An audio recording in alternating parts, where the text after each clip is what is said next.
Hey y'all, and welcome behind the lens. So today I'm going to be showing you how I make dressing. So I started off with a pie, and it has chicken breast in it, as well as celery, bell peppers, and onions, and everything is chopped but not thin, it's chunky.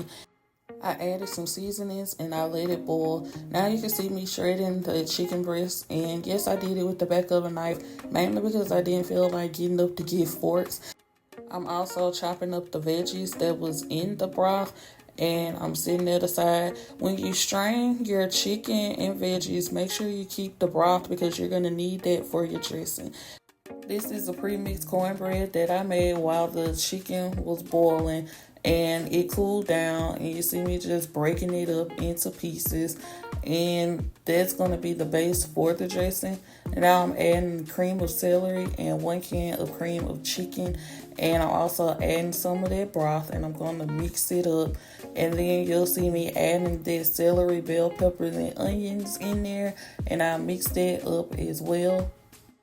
I use 1 whole onion, 1 whole green bell pepper, and 3 or 4 stalks of celery that was cut into thirds.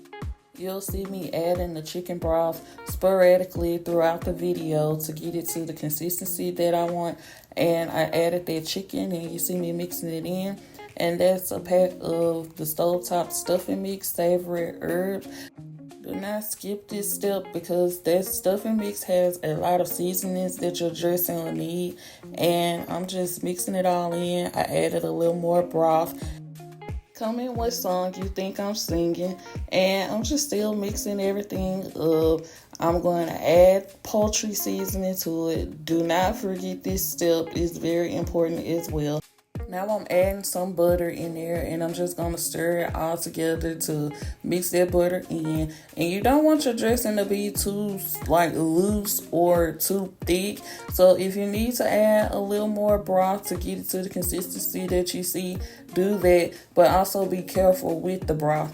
And now I'm tasting it, and it was perfect. It didn't need anything else. So I'm just stirring it a little bit more just so you can see the consistency of it.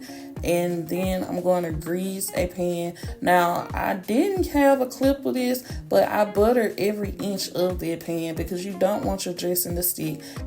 I put it in the oven for 40 minutes, and here's the result.